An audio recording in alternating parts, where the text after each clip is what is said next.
campo, militantes del campo popular, que nos van a realizar aportes a la discusión sobre el tema. Tenemos en primer lugar al compañero Pablo Pagliole, chacarero, director de la Federación Agraria Argentina del Distrito 6. Y el compañero Pedro Peretti, chacarero, escritor, integrante del movimiento Arraigo y del Manifiesto Argentino. Bueno, compañeros, le damos la palabra al compañero Pablo. Bueno, buenas noches a los que no hemos saludado. Bueno, en primer lugar quería agradecer la invitación. No voy a nombrar a todas las organizaciones porque vi que nombraste a varias. Particularmente me llegó la invitación por el grupo Filomena. No, yo creo que, digamos, este tema que nos convoca, que es el tema que ha disparado una gran discusión, las granjas porcinas en China. No sé, ¿se escucha o escucho un ruido? ¿Se escucha bien? Sí, escuchamos, hay unos ruidos, pero le voy a decir a Andrés que apague los micrófonos. Ya está, dale. No, decía que este tema de las granjas, si algo tuvo positivo, es que ha abierto un hermoso debate y hace que, por ejemplo, que hoy nos estemos convocando acá para discutir estos temas. Y como dice bien Pedro en el libro La Argentina Agropecuaria que escribió con Mempo Giardinelli, dice: nosotros somos un país que tiene una base agraria que discute muy poco o casi nada la política agropecuaria. En todo caso, dice, por ahí se discute un punto más, un punto menos de retenciones, pero las cuestiones más de fondo de la política agropecuaria, o sea, quién tiene la tierra, cómo se produce, quién comercializa, cuál es el modelo productivo, no está en la agenda pública y cuesta mucho ponerlo en discusión. Yo creo que uno de los méritos que tuvo esta propuesta es abrir la discusión del tema agropecuario, y en particular creo que ha abierto la discusión sobre cuál es el modelo productivo. Yo creo que puso en discusión el modelo productivo centralmente primarizante que nosotros tenemos, y a partir de ahí se disparan tres grandes debates.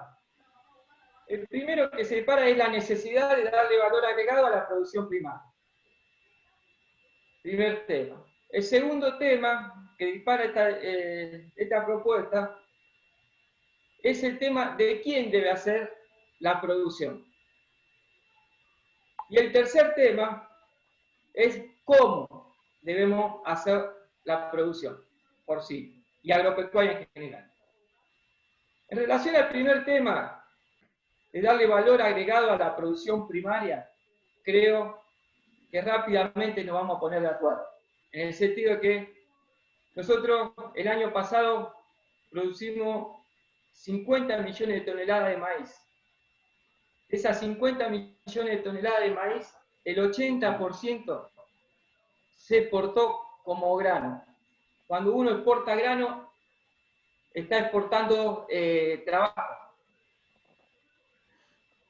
Nosotros hemos llegado al absurdo de que hemos exportado maíz y soja y hemos importado carne, particularmente de cerdo. En la época de Macri importábamos cerdo principalmente de Brasil, pero también de la Comunidad Económica Europea, de Dinamarca, y se firmó un convenio con el vicepresidente de Estados Unidos para traer cerdos de Estados Unidos, que finalmente después no se da.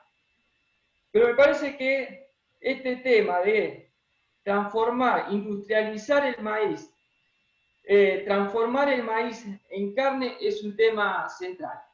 Sobre todo en un país donde tenemos el 50% de pobres. gran parte de la pobreza responde o se explica a partir de que no hay laburo. Por lo tanto, generar trabajo a partir de industrializar, darle valor agregado a la producción primaria es un tema central en el cual estamos totalmente de acuerdo. Que lo debemos hacer con propuesta china o sin propuesta china. Es una obligación del campo popular avanzar en ese sentido. Entonces, en este tema me parece que en las distintas propuestas que han dando vuelta, todos me parece que coincidimos en este tema. En lo que por ahí empezamos a tener diferencia o aparecen matices, es en quién debe hacer esa producción. Ahí me parece que este tema es un tema muy importante. Nosotros venimos de la experiencia de los granos, por lo tanto, cuando vemos una sandía soplamos, digamos. ¿Qué es lo que pasó con los granos? En distintos momentos, digamos, de crisis como esta, inclusive más pronunciada, siempre aparecían los planes, digamos, el plan estratégico alimentario, o plan de llegar a las 100 millones de toneladas, o a las 150 millones de toneladas. O sea, se ponían objetivos, como ahora se habla de las 900 toneladas de carne de cerdo, en el tema grano se hablaba de las 150 millones de toneladas de grano. Y se discutía el volumen, pero no se discutía quién iba a hacer esa producción. Se llegó, el año pasado, récord de producción, se llegaron a las 130 millones de toneladas. Pero ¿quién hizo esas 130 millones de toneladas? Hay 2.400 tipos que hoy explican el 66% de la soja en Argentina. ¿Cuáles son las consecuencias sociales que ha traído, digamos, ese fenómeno de concentración de la producción, extranjerización tecnológica y extranjerización de la comercialización? Se ha llegado al volumen, pero las consecuencias sociales son también muy importantes. El 30% de los productores desaparecieron. 100.000 en la época de Menem y 80.000 en el último resultado del censo. Hoy, en muchos pueblos, digamos, de donde sale esa cosecha récord, digamos, pueblos, yo soy del sur de Santa Fe, esos pueblos que se decía que eran los pueblos ricos, etcétera, etcétera. Hoy la principal actividad que tienen esas comunas, digamos, es armar cajas de mercadería para asistir a muchos que han quedado sin laburo. Los guatres en los pueblos están prácticamente una bolsa de desocupados. Hoy las municipalidades son la principal fuente de trabajo. Las municipalidades, digamos, en los pueblos netamente productivos, agrícolas, etc. Hoy las municipalidades son la principal fuente de trabajo que tienen.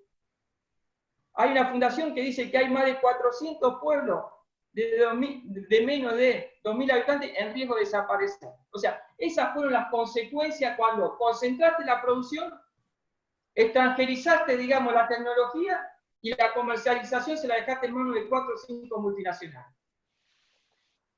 Entonces, en función de esto, nosotros, ¿qué es lo que decimos? No queremos que se repita el mismo modelo en el tema de cerdo.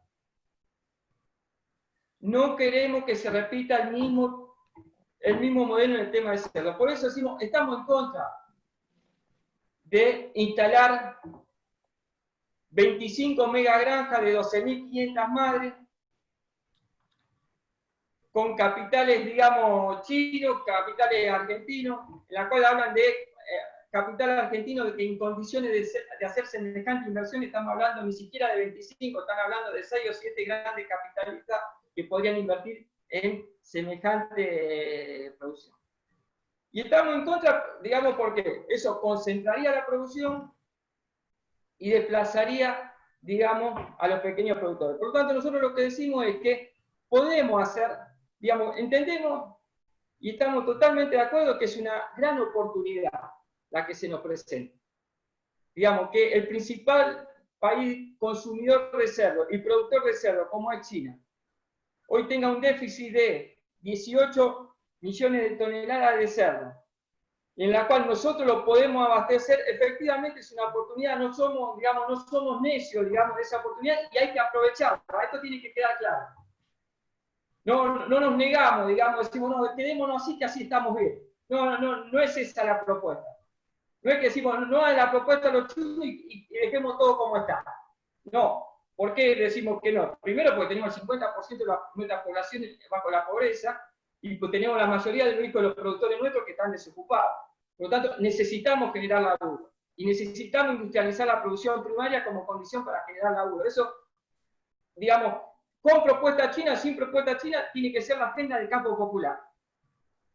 Entonces, decimos que lo tenemos que hacer nosotros, pero se nos dice muchas veces de Cancillería, de algunos lugares, pero es muy difícil o es casi imposible que lo puedan hacer ustedes. Por distintos motivos, por falta de capital, quién va a poner la plata, esto, lo otro. Y nosotros decimos que lo podemos hacer por varias razones. En primer lugar, el principal costo que tiene la producción porcina es el alimento. En una granja porcina, el 70% del costo es la alimentación. La alimentación es sobre la base de soja, el 80%, y el 20%, 80% de maíz y el 20% de soja, más, digamos, algunos minerales. Si hay algo que sobra en este país, es soja y maíz. Decíamos que se produjeron el año pasado 50 millones de toneladas de maíz y 50 millones de toneladas de soja. Por lo tanto, el principal insumo, el principal costo, lo tenemos acá. Y también lo decimos, que lo podemos hacer nosotros, y no por una cuestión voluntarista o una cuestión ideológica, etc., sino porque se hizo ya. Si lo hicimos una vez, ¿por qué no lo podemos hacer 2 veces?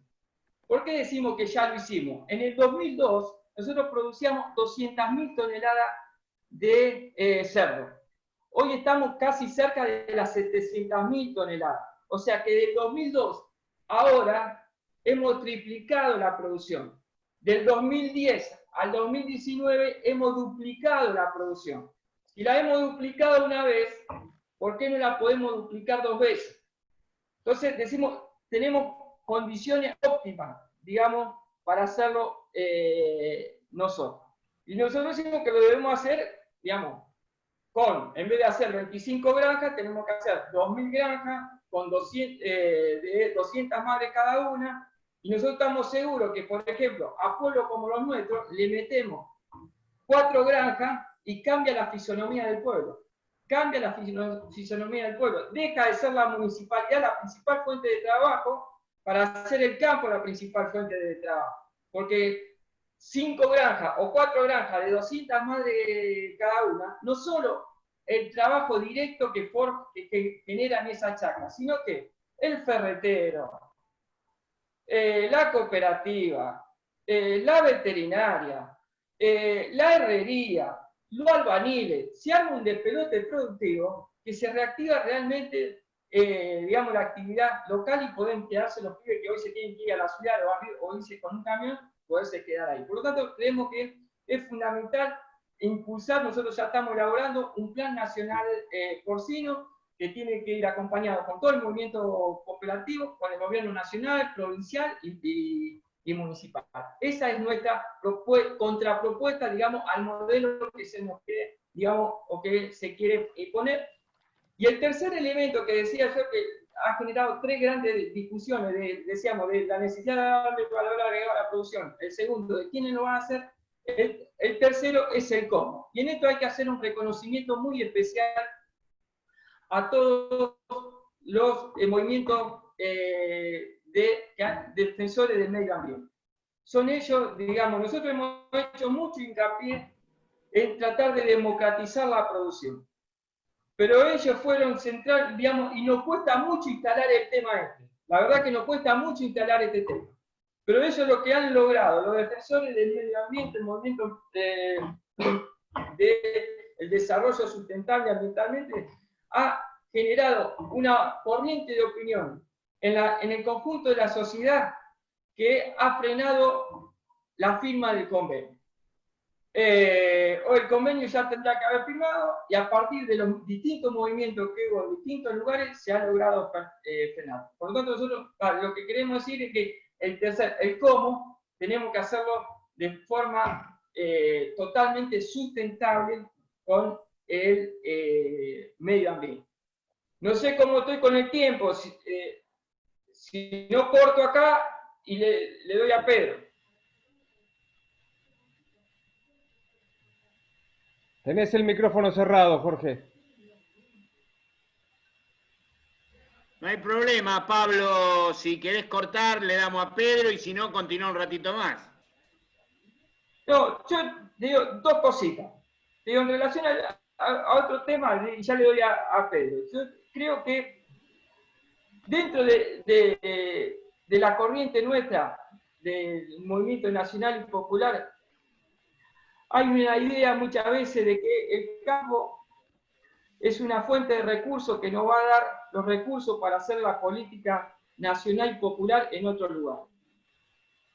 Entonces, al campo hay que dejarlo como está, simplemente por ahí discutir, digamos, algunas cuestiones tributarias, pero no tocar mucho las cuestiones estructurales, porque en esta coyuntura necesitamos los dólares del campo para hacer política progresista en otro lugar.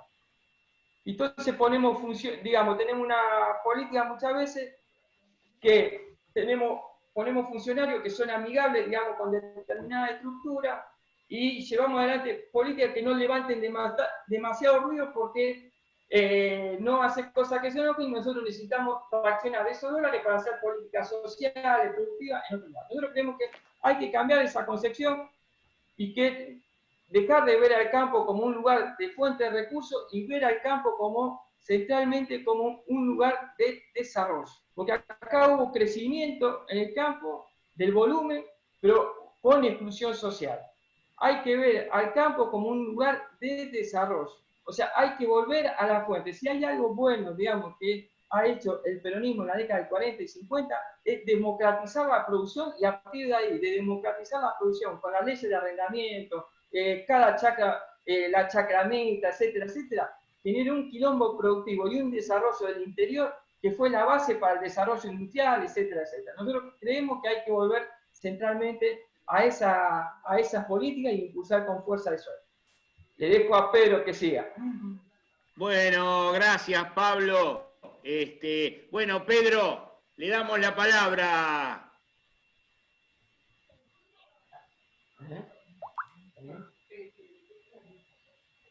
Tiene cerrado el micrófono, Pedro.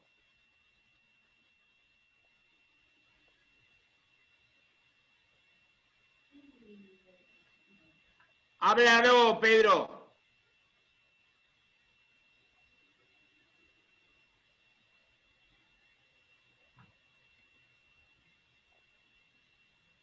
Pedro, no se escucha. Ahora, espera.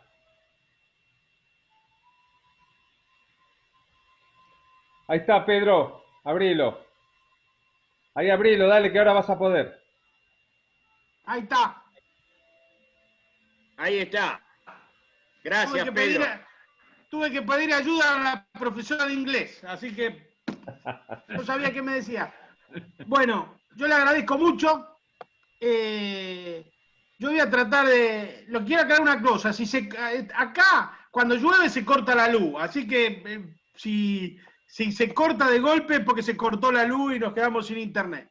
Tenés que pagarla, Pedro. ¿Eh? Tenés que pagar. Sí, si pagándola es mejor.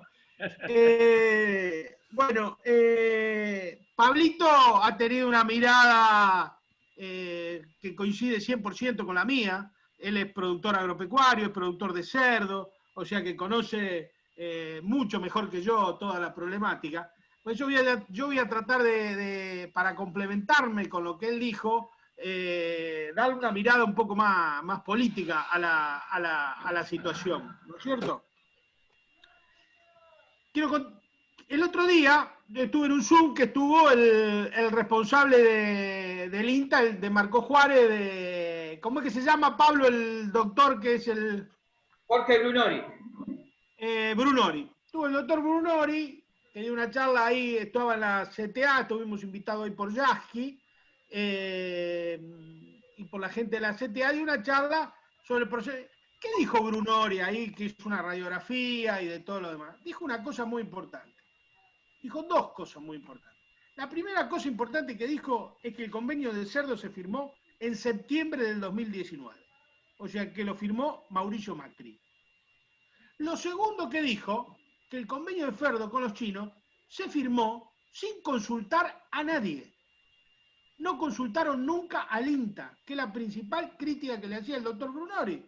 ¿Cómo puede ser que van a firmar un convenio de cerdo con China y no consultan al INTA, ni al SENASA? Es inexplicable, ¿no es cierto? Pero más inexplicable aún es que viene el gobierno nacional y popular, nuestro gobierno, por el cual militamos, trabajamos y votamos y lo seguimos defendiendo, y en vez de desechar ese proyecto, lo toma tal cual es y lo quiere llevar a la práctica. Ese convenio se firmó a espalda de todo el mundo porcino, porque lo firmó el ingeniero soenista Juan Luis Uccelli de la Asociación de Productores Porcinos, que es una asociación de los grandes productores, un lobista de los grandes productores de cerdo de la República Argentina. Creo que el gobierno ha recapacitado, ahí contaba lo que decía Pablo sobre el tema de la labor de los ambientalistas, la gente de los criadores de cerdo, como Pablo, también han tenido una actitud muy, muy activa, esclareciendo, y parece, según información que tengo extraoficial de ayer o de antes de ayer, que se lo han sacado a la Cancillería y lo han puesto en la órbita del Ministerio de Culfas, la discusión del cerdo. Con lo cual nos puede dar una chance de poner en práctica esas cuestiones que hablaba Pablo, de las 2.000 chacras de 200 chacras mixtas de 2 madres, o la organización educativa. Nosotros empezamos un estudio acá entre 3-4 comunas, que nos hemos juntado, que se han juntado los intendentes, con algunos agropecuarios y todo lo demás, para tratar de proponer algunas cooperativas, para juntar a lo mejor 10-12 productores que hagan una maternidad en común y la crianza y el engorde cada uno en su lugar, o que se haga una cooperativa de 12-15 productores o 20 productores y que la trabajen en conjunto, qué sé yo. Ponerle el rostro humano adentro, es lo que decía Pablo, a ver quiénes lo hacen. No capitales argentinos, sino productores de rostro humano, gente de carne y hueso, que le dé otra característica. Porque, claro, uno pone 10, 12 productores criando 150 madres cada uno en forma individual o en forma cooperativa en un pueblo como el que estoy yo, de 3.000 habitantes, y se genera una revolución, porque necesita 8, 10, 15, 20 puestos de trabajo directo, más todo lo indirecto que comentaban, se genera una revolución. Y bueno, y fíjese con qué poca cosa nosotros le podemos cambiar la calidad de vida a muchos compañeros. Este tema del convenio con China, el proyecto original, es un proyecto tan perverso, es un proyecto tan neoliberal hasta su médula, que es un proyecto, esencialmente significaba hacer un enclave neocolonial en la Argentina. Neocolonial y racista. Las dos cosas. Porque tenía un profundo contenido racista. Porque encerrar 400.000 cerdos en un lugar que van a consumir 1,5 millones de litros de agua por día y que va a haber un olor a bosta a 300 kilómetros alrededor que no se va a poder vivir, ¿por qué lo llevan allá? Porque se lo encajan al lugar más pobre, más desarticulado, donde hay menos... ¿Por qué no lo ponen en Pergamino? O lo ponen en San Pedro, o lo ponen no sé, ahí cerca de Rosario, lo ponen en Acebal, porque la gente en 5 minutos le incendian la granja de cerdo con los dueños adentro, ¿no es cierto? Entonces por eso lo ponen allá, que a su vez le viene absolutamente bien, porque ¿por qué rescatan ese proyecto del macrismo? ¿Quién lo rescata? Los rescatan los intereses, lo rescata la gente de Tucumán, lo rescata Mansur con Sigman. ¿Para qué? Para que consuman los maíces de los terratenientes y se ahorran los 30-40 dólares por tonelada para traerlo de flete. Estaba ahí en un cajón de la Cancillería, lo vieron esto, que se creen vivos, que están en todos los negocios, lo agarraron, lo pusieron arriba de la mesa, oh, mirá lo que tenemos acá, vamos a darle máquina con esto, porque ahora necesitamos divisa, que esto, que aquello. Resulta que se toparon con la resistencia de la gente, que fue muy fuerte, no solo del lado ambiental, sino del lado productivo. Porque ustedes imagínense que son 900.000 toneladas. ¿Quién puede firmar una garantía que un día la economía china se ralentiza o estornuda y para algún cargamento? Y el 10, el 15% de esas 900.000 toneladas vienen a parar al mercado interno. No queda un solo productor en pie. Es una jugada muy peligrosa. Y el 80, el 90% de los productores agropecuarios de la Argentina son pequeños y medianos. Entonces es una cosa muy, muy peligrosa. Además, está el tema de los monopolios que planteaba el título de la charla, que es muy importante tenerlo en cuenta. Porque lo inexplicable de esto, de cómo estaba planteado el convenio, era generar un nuevo monopolio de la carne de cerdo en la República Argentina. Y darle el negocio a los tipos que quieren desestabilizar a nuestro gobierno, atacando a la base social que vota a este gobierno y milita por este gobierno. Es inexplicable, no sé si se entiende lo que estoy diciendo. O sea, le vamos a dar un negocio a los grandes grupos económicos que están tratando de desestabilizar al gobierno de Alberto, atacando a nuestra propia base electoral. Un disparate, desde el punto de vista político. Mire, cuando Guillermo Moreno se fue de la Secretaría de Agricultura, que dejó una economía absolutamente concentrada, Augusto Costa, el que puso Kicillof, que ahora es tiene un cargo en la provincia de Buenos Aires, Augusto, es un tipo muy inteligente y muy capaz, le hizo una crítica feroz a Moreno. Y no dijo nada, no dijo Moreno, no dijo nada, dijo esto. El problema es que esta Secretaría de Comercio permitió que 70 grupos económicos expliquen el 80% del abastecimiento de la República Argentina. El grado de concentración de la economía argentina era tremendo y el grado de irracionalidad logística que trajo esa concentración era tremendo. Porque el 30% del PBI de la República Argentina es logística. Un litro de leche recorre 1000 kilómetros. Un kilo de carne debe recorrer 500 kilómetros hasta llegar a la mesa. Toda la logística se hace en camión. El 50% del costo de la logística en camión está en dólares, está dolarizado. Cada vez que aumenta el dólar, aumentan los alimentos, inexorablemente. Por eso que nosotros decimos que la madre de todas las batallas políticas que tiene la República Argentina es quién produce los alimentos. Eso es una definición política. Porque se puede producir de las dos maneras. O lo producen 1000 o 2000 empresas integradas verticalmente, tipo Paladini, tipo La Serenísima, tipo Los Fideos, tipo los que fabrican el pan, que hay una empresa de pan que tiene el 80% del mercado. O lo fabrican ellos, o lo fabrican miles y miles de productores agropecuarios. Si nosotros permitimos que los grupos económicos tengan ese nivel de concentración, ese no solamente es un problema alimentario y de calidad de vida de los argentinos, también es un problema político, porque esos grupos económicos tienen dos brazos, tienen de un brazo agarrado en el cuello a la democracia argentina, que cada vez que no le gusta una medida la zamarrean vía inflación y aumento de precio y la desestabilizan constantemente. Hoy, que están esperando una devaluación y jugando fuerte a la devaluación, para empobrecer aún más a los trabajadores de la República Argentina, ya hay algunas mercaderías que la están retaseando y están faltando en las góndolas de los supermercados, esperando la devaluación, jugando a la desestabilización, a los aumentos. Lo mismo va a pasar en diciembre, cuando hablábamos hoy antes de empezar la charla con la falta de trigo. Y van a empezar que falta el trigo y que aumenta y que esto. Entonces son altamente desestabilizantes. Y el otro bolsillo lo tienen, en la otra mano la tienen metida en el bolsillo de los trabajadores. Porque cada aumento de precio que le damos a los trabajadores, en vez de mejorar la calidad de vida del trabajador que lo recibe, vía inflación y aumento de precio, termina mejorando los balances de Coto y Carrefour. Nosotros una vez, cuando pusimos el matadero acá en Máximo Paz, que lo armamos en la época de Cristina, Pablito se acuerda, intentamos hacer una experiencia con el compañero de Petri. Habían ganado ellos el sindicato de Río Turbio, que tenía el mejor convenio laboral de la República Argentina. Cobraban, no me acuerdo bien las cifras, pero ustedes tómenla hipotéticamente lo que yo les voy a decir. Cobraban, supongan, el mejor convenio era 30.000 pesos. Nosotros estamos a 2.200 kilómetros de Río Turbio.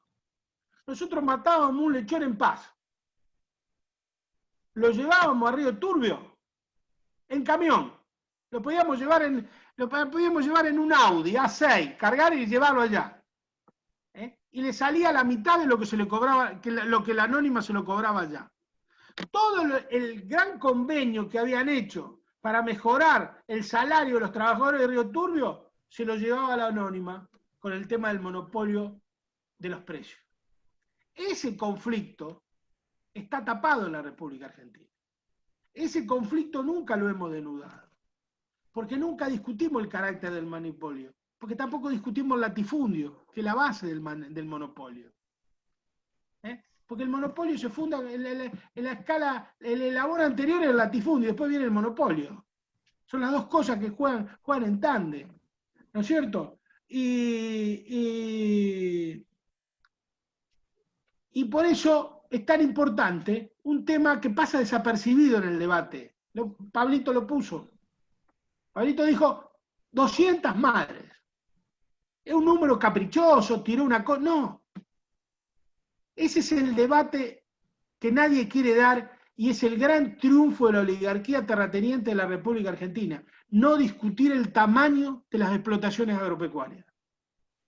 Nadie quiere discutir el tamaño. Ah, no. Todo el campo es lo mismo, somos todo el campo es uno solo, viva el campo. Te va a la industria y tenés las pymes, micropymes, el campo no.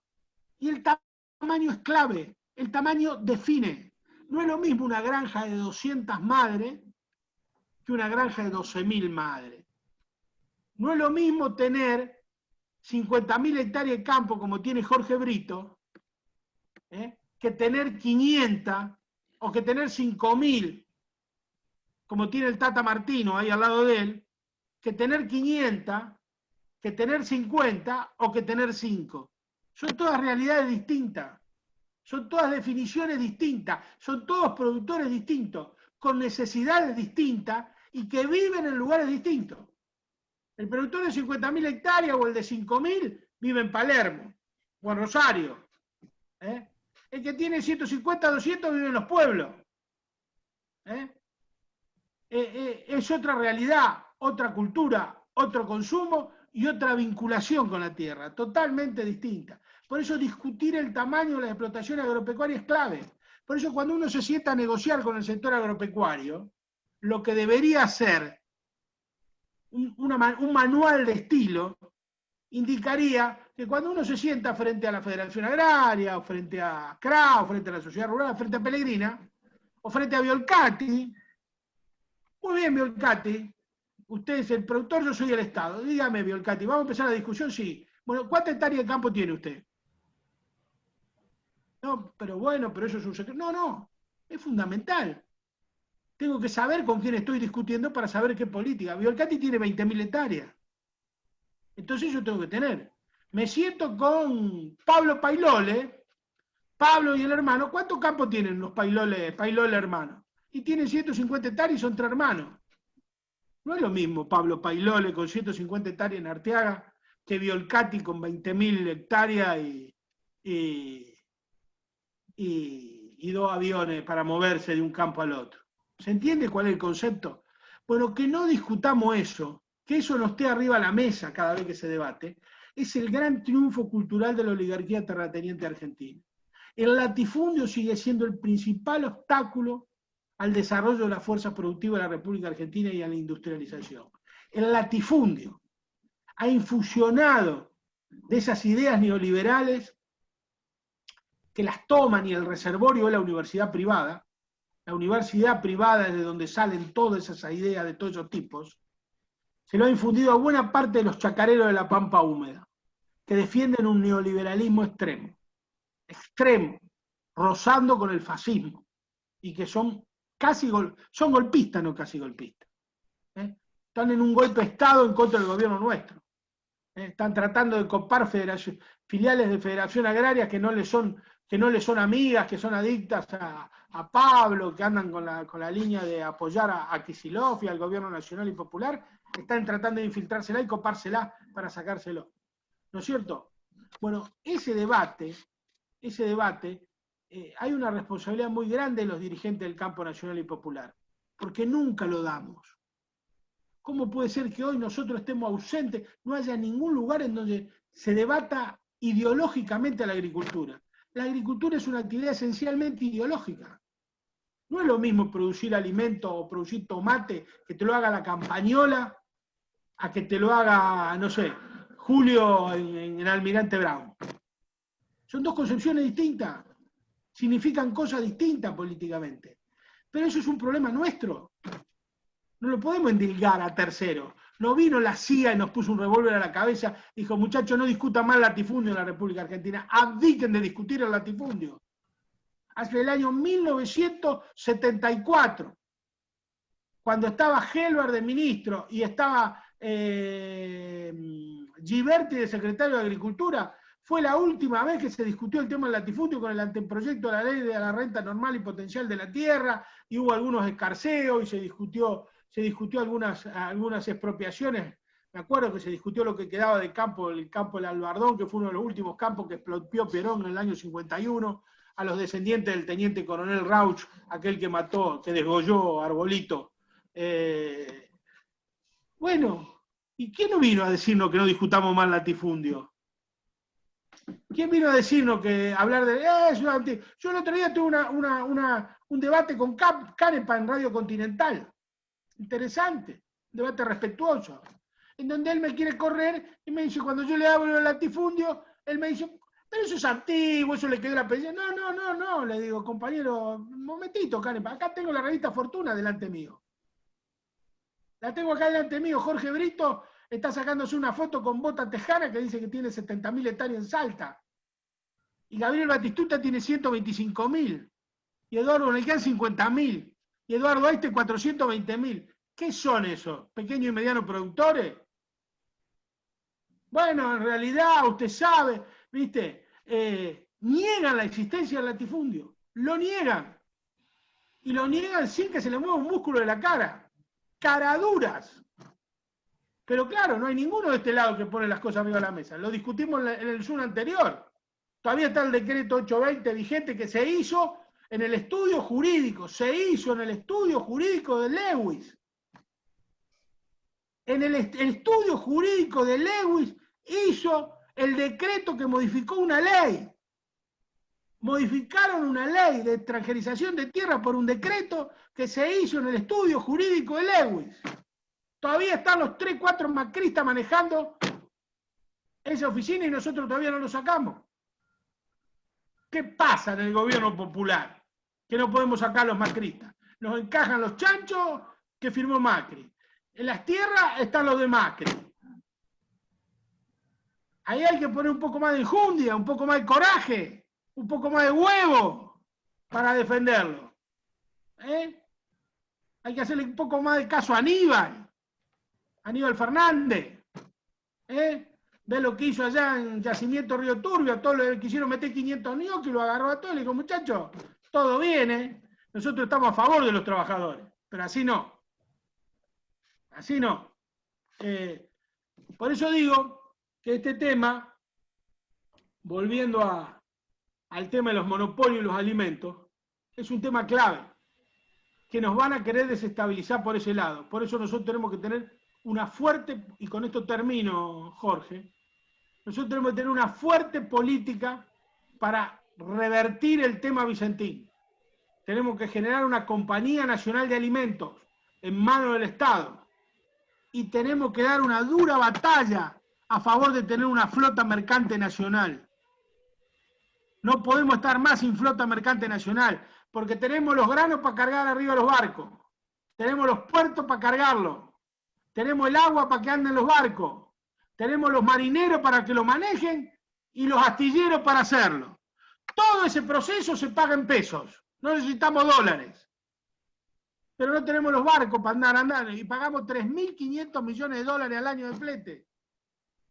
Esa es la batalla que tenemos que dar con todo. Con todo. Y hay que decirle, hay que hacer llegar al presidente, a la compañera diputada nacional que estuvo el otro día. Compañera, vamos por la flota mercante. Vamos por una compañía nacional de alimentos. Porque este problema de los chanchos tendría que liderarlo la compañía nacional de ese alimento. Que sea la que maneje el tema de las granjas, la exportación y que ponga una oficina de comercio exterior en Shanghái y otra en Rotterdam y que vendamos carne por todo el mundo. Pero la estamos vendiendo nosotros, al uso propio, de acuerdo a nuestras convicciones nacionales y populares, no como quieren 5 o 6 latifundistas de llenar de mierda 5 provincias para que olan olor a mierda a los pobres y desheredados de esa provincia y ellos puedan pagar $50 menos la tonelada de maíz. Ese no es un proyecto, porque nosotros ni somos racistas ni somos neocoloniales, somos nacionales y populares.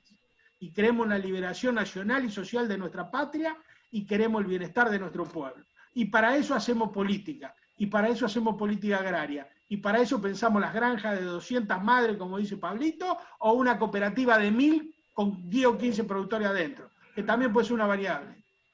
Pero pensamos la agricultura de rostro humano, con gente. Basta de agricultura de volumen sin gente, porque el volumen no le soluciona el problema a ninguno, excepto a ellos, que lo único que quieren es volumen, porque más volumen, más exporta, más comisiones, más gasto, más negocio, más todo. Pero para ellos, a nosotros no nos queda nada. Por eso digo que bueno, que tenemos hasta noviembre para reperfilar esto, esperemos que nos den pelota. Ahora lo único que nos queda decir es luchar para que nos den pelota. Y bueno, muchísimas gracias por la atención y por haberme escuchado, y estoy a disposición de ustedes, y supongo que Pablo también, que será muy interesante escucharlo. Bien, Pedro. Bien, Pedro. Gracias, Pedro, por ayudarnos a aprender mucho sobre este tema. Bueno, Andrés, te doy a vos el tema de preguntas que los compañeros seguramente querrán hacer. Bueno, dale, muchas gracias. Vamos a hacer así, los que quieran hacer un comentario o hacer una pregunta, donde dice participantes, aparece una manito. Toquen en esa manito y a mí me va a aparecer acá que quieren hablar. Yo algunos ya los anoté, si no, anótense en el chat. O si no, hagan como Julio, que levanta la mano y lo tengo que ver. Ya te anoto, Julio. Tienen la palabra. Vamos a otra cosa, vamos a ir haciendo preguntas y leyendo los chats que le pedí a Verónica que me ayude. Así que, Daniel, que quería hacer una pregunta. Dale. Compañeros, buenas noches, ¿cómo están? ¿Alguna reflexión corta y una pregunta para los dos compañeros, quien quiera contestar? En realidad, lo que dice el compañero Peretti es muy cierto. No podemos tener miedo de plantearle estas cosas al gobierno popular. Se la pudimos plantear a Perón en su momento. ¿Qué pasa, general? Le decíamos, ¿no? Que está lleno de gorila el gobierno popular. ¿Cómo no se la vamos a poder plantear ahora a este gobierno, que es nuestro, desde ya, para defenderlo? Primera cuestión. Segunda, ideológicamente hay que tratar todos los temas. La tenencia de la tierra, la logística, que implica el desarrollo ferroviario para abaratar costos, por ejemplo. Esto tiene que ver con el transporte, el tema de la hidrovía, y por sobre todas las cosas la comercialización, que esto tiene que ver con el comercio interior. Me parece que ahí está la articulación, como decían los compañeros, que hay que buscar entre la creación de mercados populares, por decirlo así, de alguna manera, un red de mercados populares en todo el país, que pueda llevar la producción a comercializarla y empezar a quitar, esas patas de resistencia a través de la concentración económica de las grandes cadenas. En tercer lugar, adueñarnos del lenguaje, de nuevo. Decía John William Cook que las oligarquías se apropian del lenguaje. Hay que recuperar el lenguaje, hablar de monopolio, hablar de latifundio, hablar de soberanía, hablar de la propiedad de los servicios públicos en manos del Estado. Son debates que tenemos que dar, llenar de contenido de nuevo estas palabras. acá termino. Y si alguno de los dos compañeros me quiere contestar, un tema que si quieren es colateral, pero que me rondaba la cabeza y me preocupaba.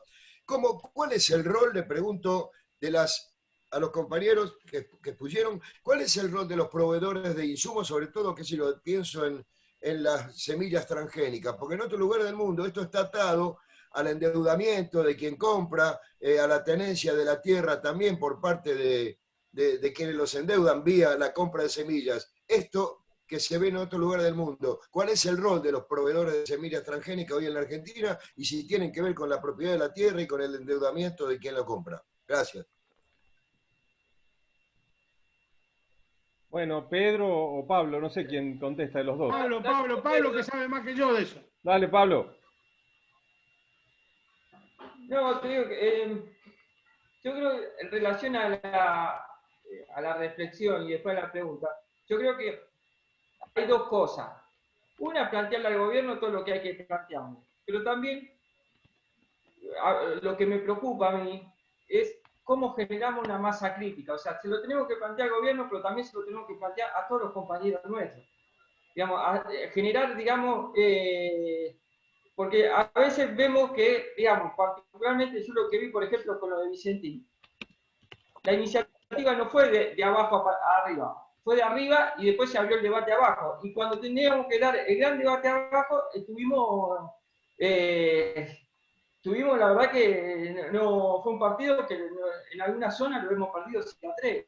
No hemos logrado, digamos, generar una masa crítica para que darle herramientas para poder seguir avanzando. Entonces, digamos, a ustedes no se lo voy a decir porque ustedes hacen este tipo de iniciativas precisamente para llenarnos de argumentos y avanzar sobre esto. Pero me parece que tenemos que interpelar continuamente en los lugares donde estamos y meter esta idea. Y con respecto al tema de los insumos, cómo opera, digamos, y digamos, de distintas maneras, digamos, del tema de las semillas, bueno, hay un lobby muy fuerte de las multinacionales de modificar la ley de semillas, digamos. Ahora se logró frenar ese tema y actúan en muchos casos no solo como proveedora de insumos, sino muchas veces como una entidad financiera, en la cual, digamos, los proveedores de insumos te financian la cosecha con, digamos, con tasas, inclusive que a veces es el famoso 2x1, o sea, con tasas realmente que están por encima del mercado. Por lo tanto, muchos de los pequeños productores terminan siendo empleados, digamos, de la proveedora de insumos, o sea, terminan la cosecha, van a la estación de servicio, pagan el gasoil, van a la copiadora y a la cooperativa y pagan la semilla, todo el fertilizante y muchas veces quedan empatados. Ese adelanto que hacen las compañías muchas veces tiene un fuerte componente usurario que condiciona toda la producción de los pequeños productores, cosa que no tienen los grandes pools. Sí. No sé, Pedro, si quiere agregar algo. No. Lo que sí quiero agregar es una cosa que tiene que ver con los insumos. Yo ayer fui a pagar los insumos que saqué a la cooperativa agropecuaria de Máximo Paz. Me los cobraron al dólar al 75.76. Con lo cual quiere decir que todo lo que dijo el gobierno nacional y popular es cierto. Que acá hay una campaña para confundir a la gente diciendo que al sector agropecuario le cobran al dólar blue, al dólar liqui, todas mentiras. Lo dijo el otro día el doctor Carrera, el vicepresidente del Banco Central. Se le están dando dólares y los insumos están empezando a entrar y se cobran al dólar oficial. 75.76 pagué ayer los insumos para sembrar el maíz en mi campo. No lo pagué 130, 140 ni 135. 75,36. Esto es muy importante en el debate que quede claro. Porque sobre eso se están montando. Porque yo tuve una discusión con uno de los gerentes de la cooperativa que decía, y tenemos un dólar a 130 y el dólar de campo es 50 porque le sacaban las retenciones. Le digo, mentira. Estás pagando a 75 y te hacen la retención sobre el tema del 75 dólares, no sobre 130, ¿no es cierto? Eso es muy importante, muy importante. Bueno, gracias. Verónica, le pedí a Verónica si podía leer los chats. No sé si tenés alguno que quieras leer o que puedas leer. Sí, hola, hola. Hola, disculpen, buenas noches. Buenas noches a todos. Hola, todas. Verónica. Hola, Jorge, gracias, Andrés. Buenas noches a todos, todas y todes. Sí, Fede Sotelo contaba al inicio una experiencia que quería dar a conocer. Él cuenta que comenzó un emprendimiento de granja de cerdos por cuenta de Cooperativa Unidos en Resistencia Chaco. Son 5 madres, dice, y estoy laburando para acondicionar una granja autosustentable, autogestionada en labor cooperadora y asociativa. Por favor, dice que desea poder establecer los contactos que sean necesarios para un futuro a fin de generar más puestos laborales. Lo dejo, esto, bueno, luego Pablo y Pedro verán cómo contactarse. Víctor dice que es necesario discutir la transformación del régimen de tenencia de la tierra, como así también qué produce esa tierra. Que para eso, dice, tenemos que construir poder popular, recuperar lo que alguna vez la Constitución del 49 planteaba, la función social de la tierra, dice Víctor. Yo me vi obligada a decir que era más amplia la Constitución del 49 y decía la función social de la propiedad. Era bastante más amplia. Tiara felicita a Pedro, genial compañero, y dice, esto de apropiarse de las palabras, ¿no? Dice, en una época lo discutíamos, monopolio y latifundio no eran palabras prohibidas. Tenemos que recuperarlas y discutirlas. Yo hice un comentario también, lo escribí en el chat, así que, perdón, entiendo que puedo ser leída, autoleída. A ver, yo felicitaba a Pedro y decía irónicamente y con total convicción que diciéndolo vos te van a aplaudir. Y acerca del término que utilizaste, que hacen falta pelotas, y acá se insistió en que es necesario apropiarse del lenguaje, yo escribí, mira, con pelotas no alcanza, está visto, ustedes tuvieron el poder siempre y así estamos. Digo esto porque lo que es monopólico, latifundista, explotador, es patriarcal, es de derecha y nos anula. Es eso. Gracias. Bueno, tiene la palabra Ramón.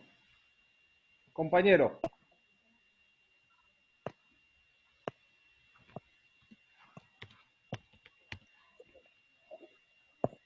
Moncho. Compañero, buenas noches. Buenas noches. Lo mío es cortito. Primero felicitar a los compañeros que intervinieron. Los felicito a los dos, a Pedro y a Pablo. Pedro y Pablo. Pero me voy a permitir hacer un cortito raconto de la historia, porque no estamos inventando nada nuevo. La solución lo tenemos en la Constitución del 49, y cuando leemos a Perón sobre el tema del campo. Y Perón, les voy a recordar a los compañeros, y acá la mayoría somos todos militantes, les voy a recordar que Perón fue Perón porque se le paró de mano a Estados Unidos. Y a Braden le dijo, fue el que tuvo la capacidad, fue el hombre de Estados Unidos que unió detrás de sí a toda la oposición en la Argentina. Y Perón tuvo la capacidad de decirle al embajador norteamericano, señores, la Argentina tiene un presidente y en consecuencia ustedes van a tener que hacer lo que yo le digo y ustedes van a tener que vender las camionetas y los camiones que yo considere al gobierno cubano. ¿Sí? Cuando el embajador, cuando el presidente de Ford, le dijo, la casa matriz está en Estados Unidos, yo tengo que consultar a mi casa matriz. En consecuencia, estimado Pedro, la CIA sí tiene un gran laburo en la Argentina, no desde ahora. Y le voy a comentar que existe el RAP en la Argentina. Y para el que no lo conoce, le paso a comentar. El RAP es la Red de Acción Política, que es una sucursal de la CIA funcionando en la Argentina y que desde esa ventanilla están cobrando mucho de lo que hoy tenemos en nuestro gobierno. Compañeros, en consecuencia, esto de que los planteos que hacen ustedes, que es absolutamente así, y yo lo firmo con las dos manos, pero eso va a requerir de un debate profundo, incluso entre nosotros, porque muchos de nosotros no hemos sido también colonizados como han sido colonizados los dirigentes nuestros dirigentes están colonizados, y eso es un laburo que el enemigo se ha tomado desde el 55 para acá, con un laburo preciosista que hizo el enemigo en la subjetividad de nuestro pueblo a partir de las prohibiciones, de las persecuciones que han sufrido al pueblo argentino, porque nos inocularon el terror. No nos olvidemos las barbaridades que se expresó contra el pueblo en la persona de Eva, después de muerta. Eso es lo que tenemos que estudiar, compañeros, que tenemos que profundizar. En consecuencia, la militancia tiene que ganarse desde ahí, si no estamos complicados, compañeros, porque todos son muy buenas ideas y los compañeros tenemos muy buena voluntad, porque incluso tenemos que participar y protagonizar más en el armado de las listas incluso, porque ahí tienen que estar los Pedro, los Pablo y otros tantos compañeros de muy buena fe que lo tenemos. Entonces, Perón tiene la solución del problema.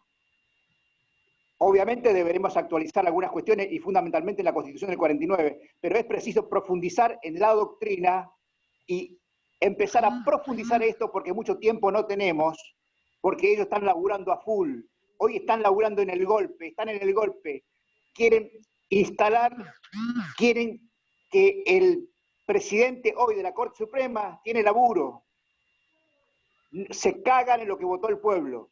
Entonces, es crudo decirlo así, pero me parece que hay un debate de índole teórica profunda que la militancia no la estamos dando porque nuestra subjetividad está también colonizada y entonces nos conducen nuestros dirigentes a partir de lo que se llama la jerarquía del emisor. Entonces, yo como busco un laburo en el Estado, y una vez que el dirigente me da un laburo, yo no soy más Ramón Espinosa, un militante, sino que soy el empleado de trabajo para fulano. Entonces, eso no es un detalle. Eso condiciona la subjetividad. Esto es lo que quería decir, compañero. Así de sintético, tendría muchísimo más, pero me gustaría seguir escuchando. Muchas gracias a los dos participantes que fueron muy claros. Yo quiero decirle una cosa. Yo creo que nosotros tenemos un problema central. Hablando de la Constitución del 49, nosotros necesitamos reformar la Constitución argentina. La Constitución es la Constitución del Pacto Neoliberal de Olivo de Alfonsín, es la Constitución que terminó de ponerle el marco a la dependencia y cerrar, diríamos, y garantizar este modelo extractivista que tenemos. Yo estaba tratando de hacer memoria recién cuando venía. El principal problema que tiene esta Constitución que le entregamos el recurso del subsuelo a las provincias. Ese fue un error estratégico gravísimo de la Constitución del 94. El suelo siempre fue propiedad de las provincias. Desde 1863 para acá las provincias tuvieron potestad sobre el suelo, pero no sobre el subsuelo. Eso originó un gran debate en el año 1928 1929, no me acuerdo. Sí me acuerdo que el que defendió la tesis de que el subsuelo era de la nación y era federal era Jorge Raúl Rodríguez, un diputado nacional que fue vicepresidente de la Cámara de Diputados de la época de Irigoyen, era irigoyenista, rosarino, muy progresista, fue el primer tipo que hizo la ruta asfaltada en Santa Fe de Rosario a Casilda, hincha de Newell, que eso lo distinguía por sobre todo los demás congéneres, le daba un valor adicional muy importante. Jorge Raúl Rodríguez defendió la tesis de que el subsuelo era propiedad de la nación, contra toda la derecha. Eso originó un duelo muy famoso entre Benjamín Villafañe, que era el gobernador de Jujuy, con Alonso Baldrich, que era un coronel colaborador de Mosconi, uno de los que hizo el puerto de San Nicolás y Somisa y todo ese desarrollo industrial, era un hombre nacido en San Nicolás. Un patriota de verdad, el coronel Baldrich. Se batieron a duelo con Benjamín Villafañe porque Baldrich lo acusó de vendepatria a Villafañe, que Villafañe era una especie de Gerardo Morales de esta época que defendía los intereses de las petroleras privadas, que querían que el subsuelo sea de las provincias para negociar en mejores condiciones. Imagínense usted una multinacional negociando con una provincia pequeña a 1.500 kilómetros de Buenos Aires, nadie se entera. ¿Qué diputado provincial? Son muy pocos los diputados provinciales que resisten un cañonazo de 50, 100 mil dólares que le ponen ahí para que les tiendan un contrato por 25 o 30 años en litio, por ejemplo, ahora, o en petróleo, o en Pascalama. Entonces, pero triunfó la tesis del irigoyenismo, de que el subsuelo, irigoyenista, y había socialistas en esa, se había dividido, era transversal los dos bandos que disputaban. Y quedó el subsuelo como propiedad de la nación. Eso se revierte en la Constitución del 94. Y ese es el manto que nos cierra con 7 cerrojos la dependencia de la República Argentina. Es la garantía de este modelo extractivista, en donde nos hacen mierda todos los recursos naturales y se los llevan por 2 pesos. Como se llevan el oro que vienen trayendo de allá, que lo renunció Pino cuántas veces, como se llevan el litio, como le extendemos los convenios en Cerro Aragón para el tema del petróleo. Necesitamos reformar a la Constitución Nacional sobre la base de la Constitución del 49, que en realidad tuviera que estar vigente, porque esa Constitución nunca fue derogada, como marcan los reglamentos constitucionales, fue derogada por un golpe de facto, por todos los democráticos que hoy se rajan la vestidura, porque son todos los mismos que se rajan la vestidura, son todos los mismos que lo levantan a Ilía como prócer democrático, y se olvidan que el peronismo estaba proscripto, y que no le dejaron venir al general Perón, que lo pararon en San Pablo con el avión. ¿Qué democráticos son estos con el gobierno mayoritario proscripto? A ver, ¿qué democracia hay? Es como si yo Tyson lo ato las manos y le pego y después digo, le gané a Tyson. ¿Qué ganaste? ¿Qué ganaste? Esa es la gran hipocresía que tiene la derecha argentina. Y el radicalismo es parte estructural de esa derecha.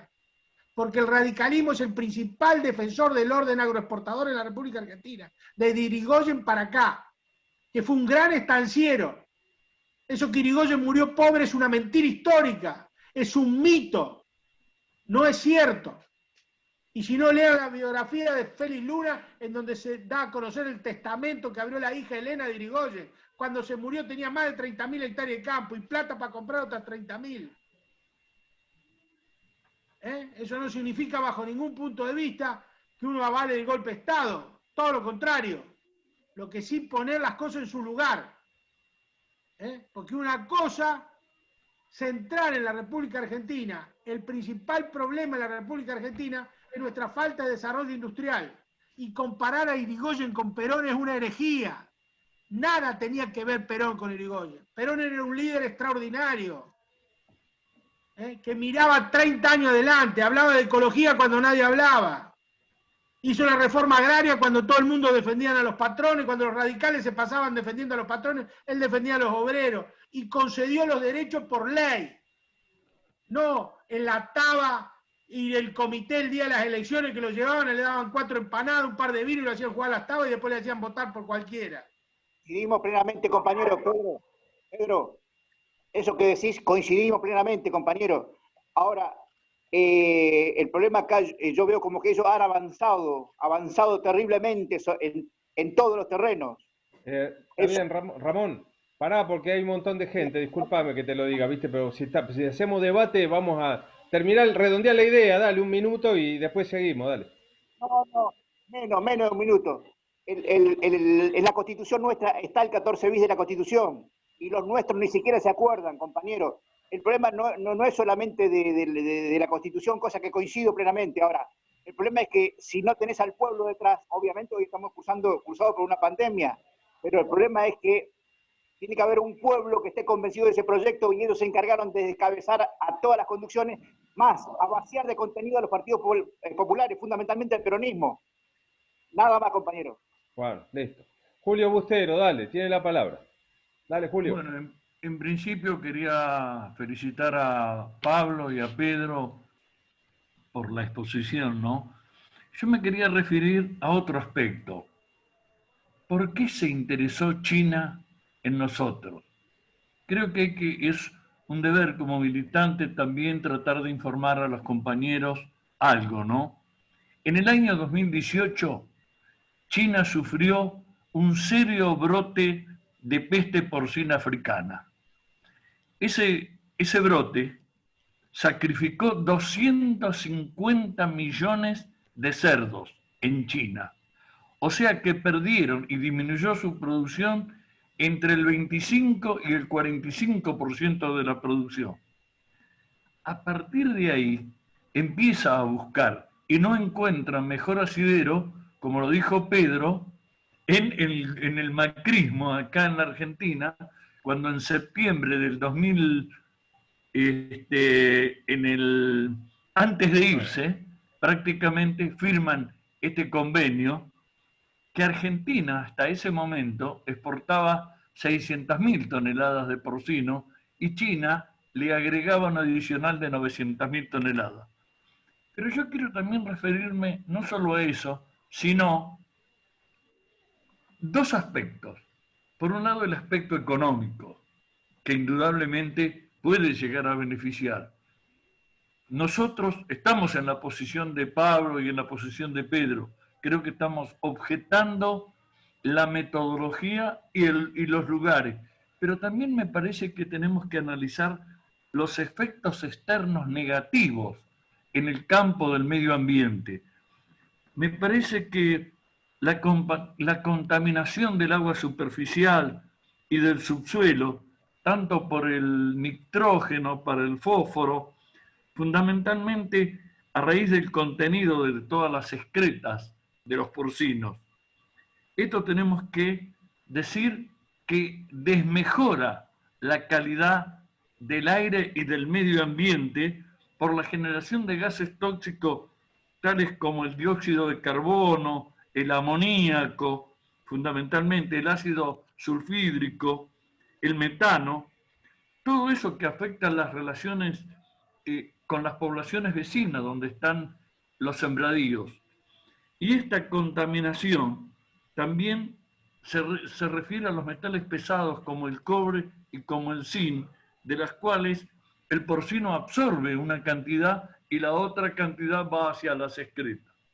También hay aspectos positivos, pero esos aspectos positivos están en relación directa a la tecnología que se emplee para la producción de los cerdos.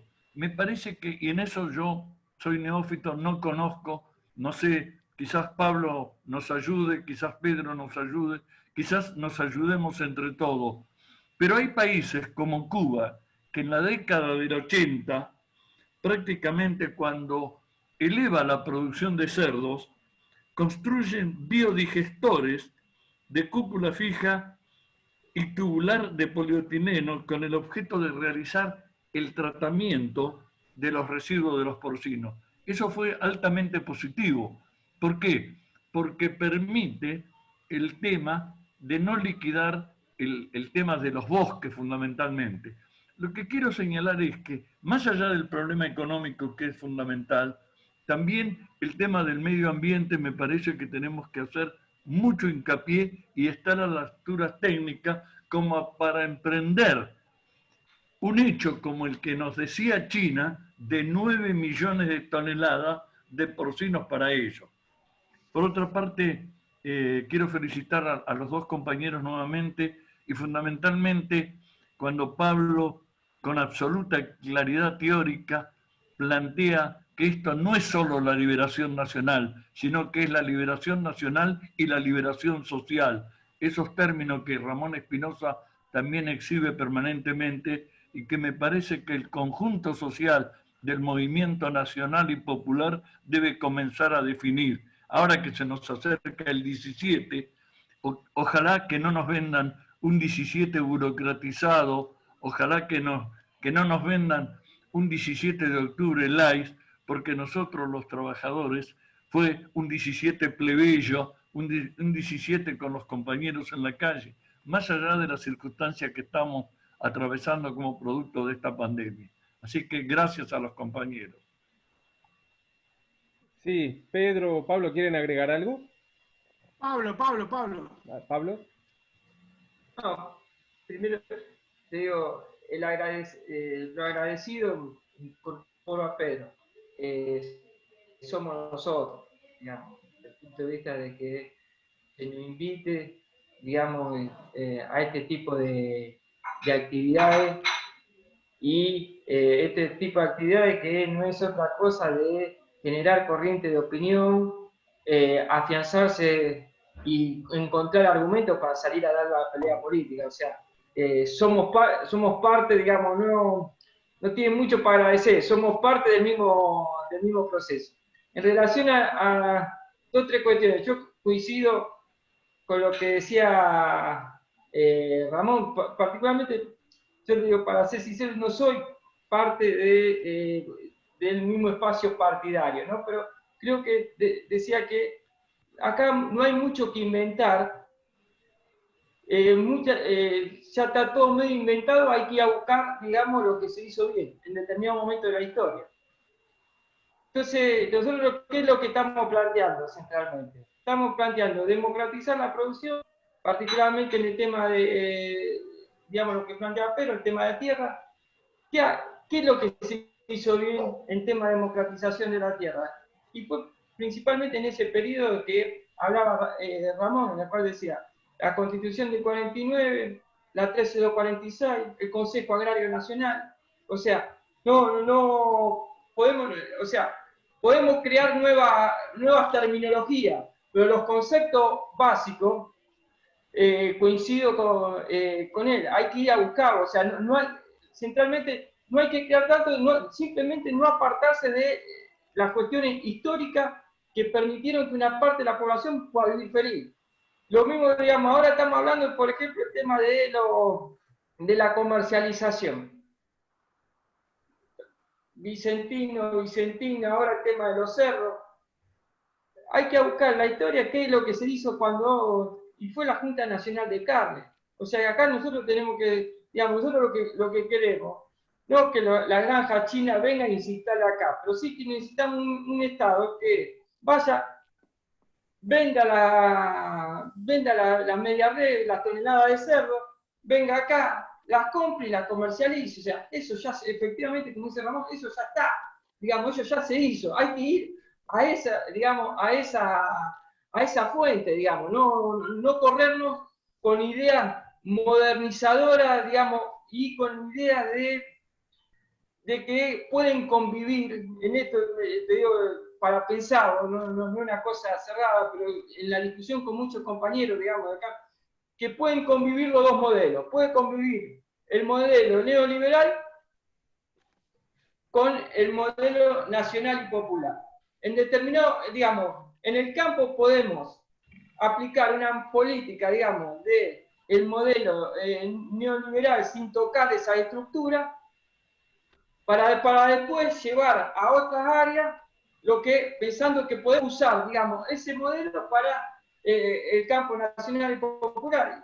Y la historia demuestra que eso fracasa, que el modelo ese conservador, el neoliberal, termina, digamos, como dice Pedro, agarrándote del cuello y del bolsillo, porque te dice, ese modelo, digamos, que vos decís, no lo toquemos porque somos generadores de dólares, se sientan arriba de los dólares y te dicen, si no me devaluás, o sea, eso pensar que podemos usarlo a ellos para hacer política progresista, me parece que eso es, digamos, una discusión que tenemos dentro del espacio que me parece que es equivocada. O se avanza con todo, con un modelo nacional o popular, pero las dos cosas conviviendo creo que no son factibles, digamos, que termina siempre imponiéndose uno sobre el otro y el sector popular le termina pidiéndole migaja al sector concentrado.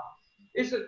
Y después con respecto al tema de, coincido con Julio con el tema de, sea como sea la producción, la cuestión que nos tiene que guiar tiene que ser la protección del medio ambiente y la salud humana. Lo dijo el otro día Fernández, no hay negocio más importante que cuidar el lugar donde uno está.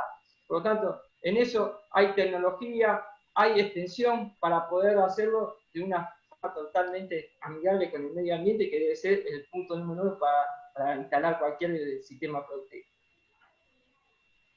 Pedro. Bien, Nada que ¿tiene la agregar. palabra? Perfecto. Brian Solórzano. Brian. Y después Hugo Matarazzo. Brian. Hola, sí. Hola, Brian, ¿qué tal? Brian. Sí, Solórzano Brian de la Hora de los Pueblos. Mucho gusto.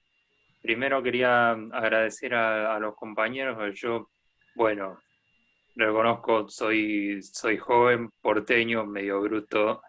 No soy muy culto en muchos temas que refiere al campo. Algunas cosas sí las sabía, pero hay muchas que se comentaron hoy que la verdad que me abrieron bastante la cabeza en muchos aspectos que no tenía idea.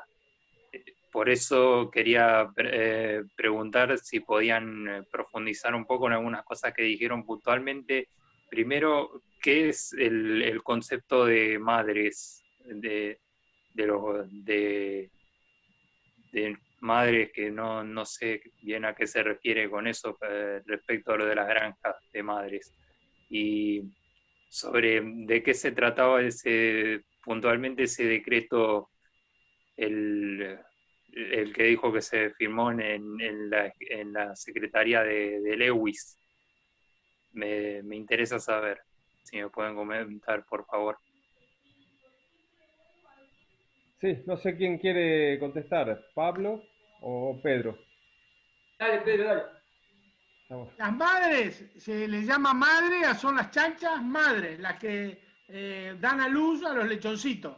Cada chancha madre cría aproximadamente 30 lechones al año. Por eso decimos que las granjas se las nomina por la cantidad de madres que gestan. No sé cómo explicarlo. Las madres son las madres. Hay 12.500 madres que paren 30 lechones al año y que son 400.000 cerdos que están todos juntos ahí, y las madres son las que paren, que hacen de madre. No sé cómo explicarlo mejor, digo. Las madres son las madres y los padres son los padres. Con los chanchos es lo mismo. Los chanchos se llama padrillo y le dicen madre. Es una forma de medir el tamaño de la granja por madres. No sé si está bien. El otro, el decreto 820, es el decreto con que Menem modificó la ley de tierra que sancionó Cristina en el 2011 en contra de la extranjerización de tierra, que tenía un nombre, propiedad dominial. No sé si te acordás, Pablo, cómo era, que no me acuerdo ahora bien el nombre de la ley, y que la compañera Florencia Gómez fue la primera directora de ese instituto que controlaba e impedía los procesos de extranjerización de la tierra en la República Argentina. Vino Macri, por decreto, modificó la ley y cambió todo y la descorazonó, la pulverizó la ley. El decreto ese 820 se hizo en los campos de Lewis, que es uno de los que se ha apropiado de tierras nacionales siendo extranjera, y nos ha impedido el ingreso al lago escondido, que se lo ha apropiado para él. Eso es más o menos a grandes rasgos. Bien, gracias, Pedro. Siguen Hugo Matarazzo y después Víctor.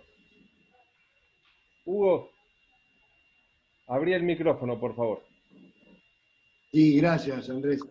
No, lo primero que es totalmente coincido ideológicamente y políticamente con lo que expresaron los expositores y más que agradecido porque dan un manto de luz a muchísimas cosas. Yo estaba pensando recién, este es un tema muy específico, es decir, la convocatoria era precisamente el tema de las granjas porcinas. Cada uno de los sectores que uno toca, no solamente en el tema agropecuario, sino en el tema industrial y todo lo demás, con sus matices y con sus diferencias, está el tema de la monopolización, de la explotación. Comparto totalmente lo que decían con respecto al valor agregado, con respecto a cómo hay que producir y sobremanera a quién. Pero hacía una cuenta, está buenísimo que nosotros podamos ser también masa crítica de estos temas, pero hay un tema que es totalmente reciente. Cuando se plantean hacer algunas modificaciones con respecto al tema judicial, con respecto al tema de los 9.300 tipos que tendrían que contribuir por única vez los grandes ricos y todo lo demás, evidentemente se aprecia que hay como una especie de correlación de fuerza, o algunos se hacen los pelotudos, y todavía seguimos hace más de 4 meses o más, tratando de ver si se va a discutir o no. Mientras tanto, un diputado nuestro es expulsado o renuncia ayer o anoche por un hecho que realmente, si bien está mal y todo lo demás, no es sustantivo al tema de la política. Pero sí con respecto a lo que decía Ramón y lo que en algún momento dijo Pedro, que hay compañeros que no deberían estar. Me pone muy contento, y algunos sabrán apreciar por qué, le hayan sacado esto de las granjas porcinas a Ministerio de Relaciones Exteriores, porque quienes tenemos memoria, nos acordamos de Monsanto y nos acordamos también del tema de la pesca, cuando era ministro de Asuntos de Agricultura, Ganadería y Pesca en algún momento de nuestra historia. Había un hecho que a mí, que Pedro un poco, ya en el anterior Zoom, que lo he escuchado, también lo mencionó, que es el tema de la logística. Y hay también otros compañeros ya hicieron otras preguntas, pero en el hipotético caso que nosotros pudiésemos, con vía chino, vía cooperativa o vía productores argentinos, todo lo demás, me preocupa también otra cuestión más que no se nombró, que es la faena y el procesamiento. Y ahí también debe haber cuestiones monopólicas. Así que la pregunta, ya que los compañeros han hecho esto, me parece que sería muy bueno preguntarles si tienen algún pensamiento con respecto a la actual y a la potencial faena y procesamiento de la actividad porcina. Y gracias, muy amable. Yo, si me permite, Pablito, voy a contar la experiencia. Nosotros hicimos un matadero. Estamos faenando y que funciona perfectamente bien. Y lo hicimos en la época de Cristina. Y lo hicimos porque teníamos protección imperial. Hubo decisión política de hacer ese matadero. Se hizo el 100% con insumos nacionales. Funciona perfectamente bien hoy. Está dando 30, 40 puestos de trabajo acá nomás. A 1000 metros acá donde estoy yo, a 1500 metros. Y se puede ampliar. Y fue muy fácil hacerlo. Mire lo que le digo. Lo hicimos desde abajo hasta arriba. Lo hicimos nosotros. Fue muy fácil hacerlo. ¿Sabe cuál es el principal obstáculo del matadero para la faena? El SENASA. Que los del SENASA, el SENASA y la bromatología en la República Argentina no está diseñada para cuidar la salud de la población, sino que es el brazo invisible de la concentración económica. Siempre nos mandaban alguna inspectora, esto está mal. No, esto no, este azulejo no va, ¿eh? La canilla tiene que ser de 3 milímetros y de 5 y no te la apruebo y te tengo, y te vuelvo loco hasta que te hago abandonar.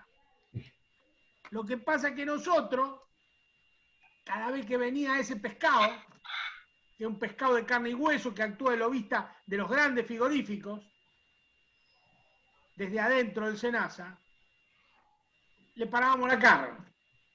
Hasta que un día le dijimos, mira, flaco, esto es muy sencillo. Este frigorífico acá no venga más porque este tiene protección imperial. Lo va a inaugurar Cristina. No sabíamos si lo iba a inaugurar o no. Pero lo va a inaugurar. Así que no rompa los huevos, esto se va a abrir sí o sí. Bueno, después vinieron toda la inauguración, se abrió. ¿Cómo puede ser que sea tan increíblemente... es más fácil mandar el ARSAT a la luna que abrir un matadero y un frigorífico en la República Argentina? Es un disparate. Está lleno de coimeros y de corruptos.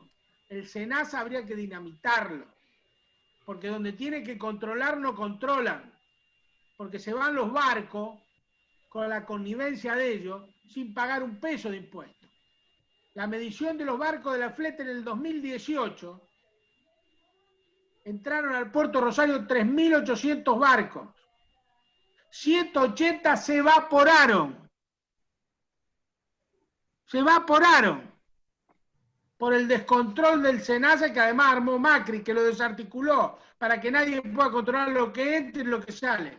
Ahí tenemos que trabajar mucho y armar instituciones que tengan fundamentalmente un cogobierno, que estén los trabajadores, que estén los consumidores, que estén los productores agropecuarios, que haya varios ojos mirando el mismo problema, no un solo ojo. Porque cuando mira un solo ojo, es fácil cerrarlo. Pone un parche de verde acá y lo cerrá. Ahora, cuando hay varios ojos mirando, la cosa cambia. Por eso es tan importante la participación popular, que es la única forma de achicar los actos de corrupción. Con el control social. Por eso nosotros en lo de Vicentín planteábamos una empresa pública con control social. Que ahí adentro estén los trabajadores, los consumidores, que esté todo el mundo. Uno puede chorear, pero los otros lo van a ver y le van a decir y lo van a denunciar. Y además otra condición muy importante. Al frente tiene que haber patriotas. Hay que reivindicar el concepto de patriotas. Como por ejemplo el veedor que designó el Banco Nación para controlar la quiebra de Vicentín, que Vicentín lo rechaza. Arelovi, ¿por qué lo rechazan a Arelovi? Porque es incorruptible. Porque los va a denunciar, porque le va a ver ahí los chanchurros y va a hablar. Entonces no lo quieren, lo denuncian. Los caraduros y cachafás del directorio de Vicentín oponiéndose a la designación del veedor del Banco Nación, porque dice que el veedor del Banco Nación tiene una enemistad manifiesta con ellos, porque lo denuncia que son corruptos y vaciadores y que se han llevado la empresa a la casa. Se la han vaciado toda con la connivencia del juez. Bueno, tenemos que poner esa gente al frente de las empresas públicas. Como fue el general Mosconi, como fue Alonso Baldrich. Por eso se fundan las empresas públicas y tienen, porque al frente hay patriotas, no comerciantes, patriotas. No hay que confundir astutos comerciantes con patriotas. Ese es un debate. El que es un comerciante es un comerciante. Muy bien. Legal, está bien. Pero no me venga a vender un comerciante como un patriota. ¿Viste? Porque uno lo escucha a Grocopatel, que denominaron el rey de la soja, y parece que fuera un prócer que habría que levantarle un monumento en cada esquina. Y no es así, es un astuto comerciante que de prócer no tiene nada.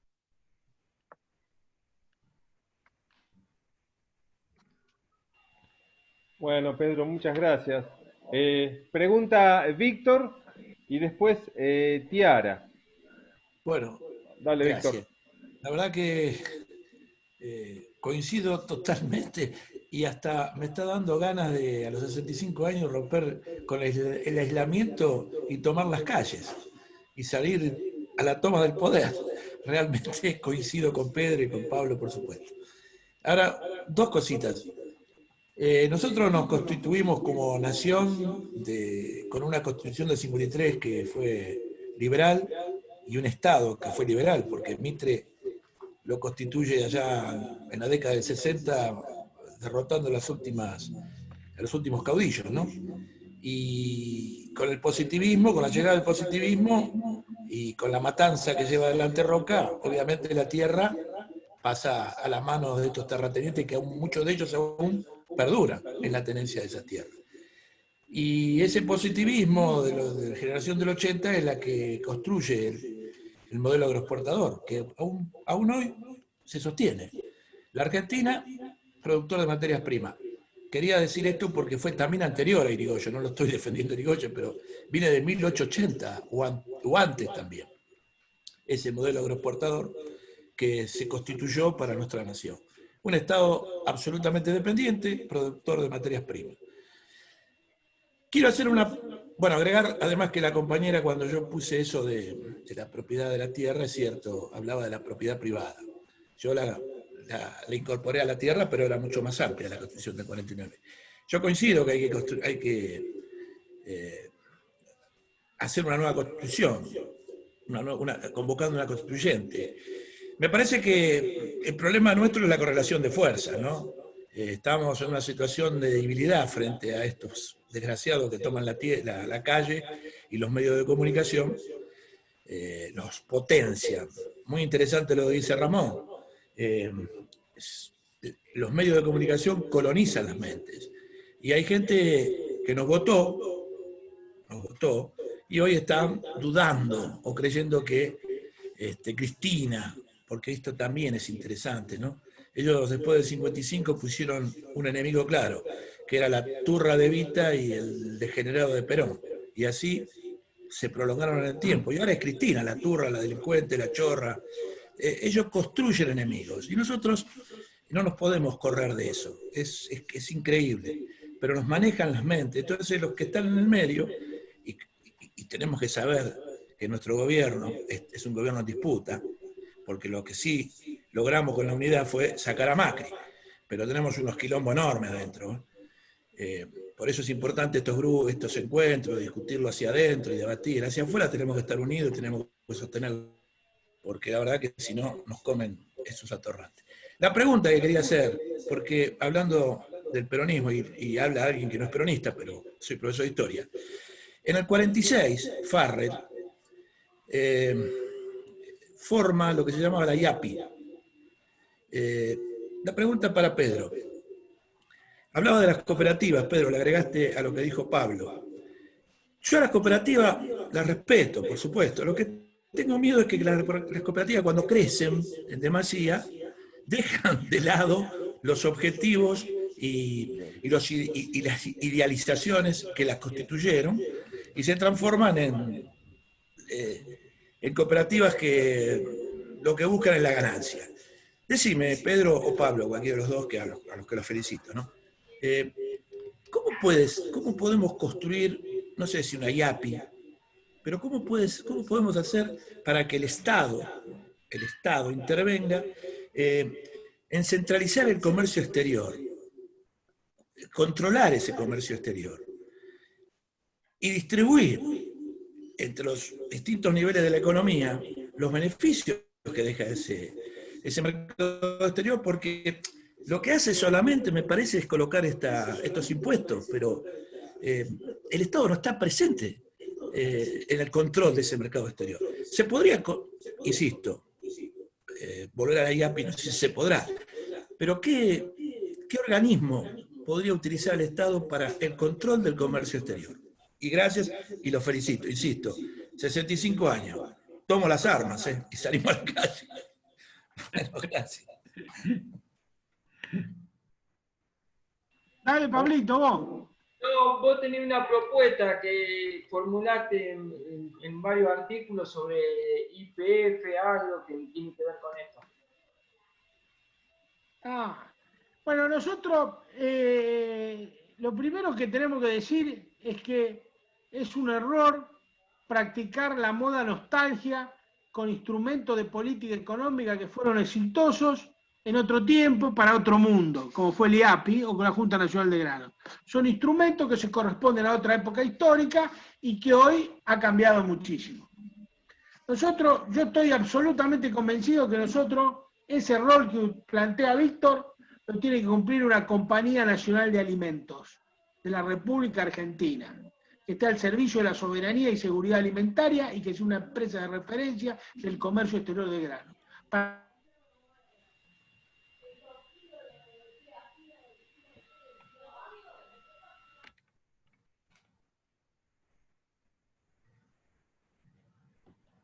Qué lástima. Hola. Hola, Pedro.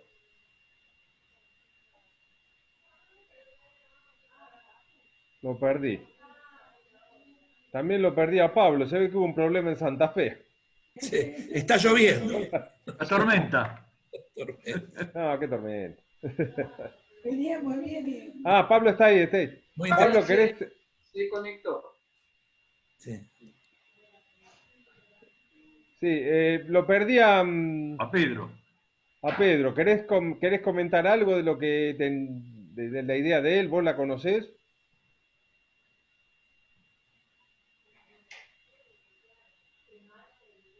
Pablo. Pablo, No ¿me escuchás? escuché. Sí. Si querías comentar algo de la idea, porque lo perdí a Pedro. No, que digo, en relación a la pregunta de Víctor, que yo creo, digamos, en el sector más de la agropecuaria ha estigmatizado determinados términos, ¿no? Y muchas veces dice, cuando quieren discutir alguna cosa, dice, vos te quedaste en el pasado. Pero yo coincido, digamos, con lo que plantea Víctor de recuperar el comercio exterior. Después, las formas. Ay, se cortó de vuelta. Qué lástima. Hola. Pablo, se cortó el micrófono. Sí. Hola. Ahí volvimos, no sé. Sí, ahí te escuchamos. Se está cortando, se ve que... Acá hay tormenta en esta zona, no sé si será por eso. Acá también, ¿eh? Ahora hay truenos acá.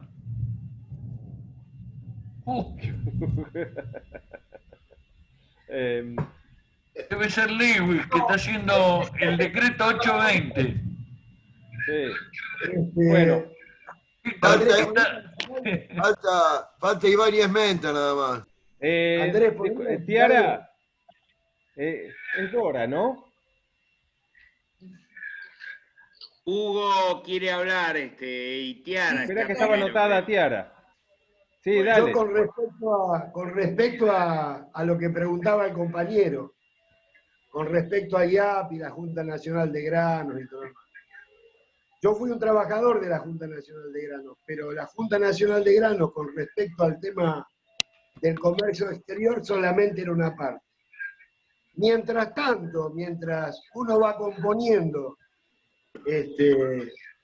en función de alguna institución o algún instituto como para poder trabajar con respecto al comercio exterior, existen en el Estado Nacional y los estados provinciales actualmente entes que tendrían que encargarse, tal es así que lo decía Pedro. El SENASA, que hace el control de calidad y de sanidad, evidentemente lo que señalaba Pedro tenía razón. Nosotros si tendríamos que controlar, por ejemplo, el tema de los puertos, más allá de que sean privados, y que alegan que no pueden entrar a un puerto privado porque tendrían que entrar mediante la orden del juez, Prefectura tiene la jurisdicción de manejar el tema del agua. Impositiva o la FIP tiene que ver el tema, no solamente impositiva, sino a controlar el tema de las compras y las ventas. Aduana tiene que ver todo lo que es el tema de exportación e importación. Es decir, con esos entes más otros que existen, inclusive a nivel provincial, si funcionarían y tendrían una política precisamente de control, hasta tanto podemos ir generando la estructura específica para eso, evidentemente se podrían ir haciendo algunas cosas. No puede ser que pase desadvertido lo que recién decía Pedro, de 3.500 buques que entraron al Paraná o a Santa Fe, 180 buques se hayan ido sin que nadie sepa quién son 180 buques.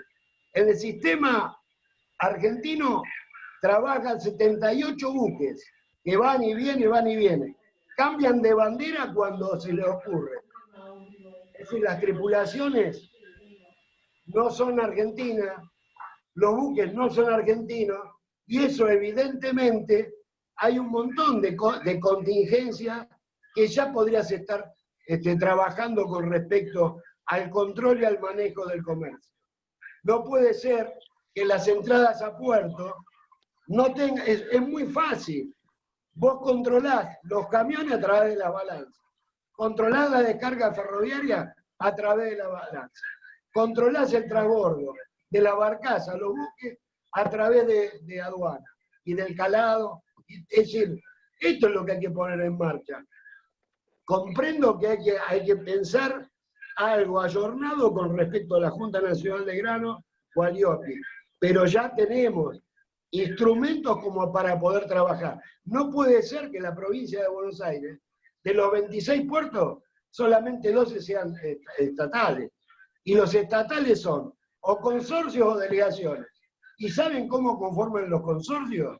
Son 9 directores, de los cuales 5 son de los empresarios. Siempre están en mayoría. Ensenada, Bahía Blanca, Necochea, y bueno, así sucesivamente. Y disculpen la intromisión, y perdón que iba a hablar una compañera.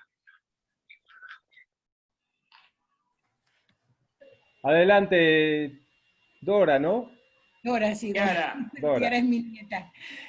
Bueno, en principio, agradecer a los compañeros que estaba totalmente de acuerdo con lo que dijeron, nos trajeron a ciertas palabras de las cuales últimamente no discutimos y que creo que es un problema central, la tenencia de la tierra, el latifundio, lo mismo que los monopolios. Creo que eso tiene que seguir siendo. Mi pregunta creo que está contestada porque yo preguntaba por qué no los mataderos también en los lugares de producción. Y también, por supuesto, después me di cuenta de lo que eran las madres, pero como buena docente, en un principio cuando habló de madre, yo pensé que era una cooperativa de madres, después me di cuenta y entendí, pero lo comprendo a Brian lo que entendió.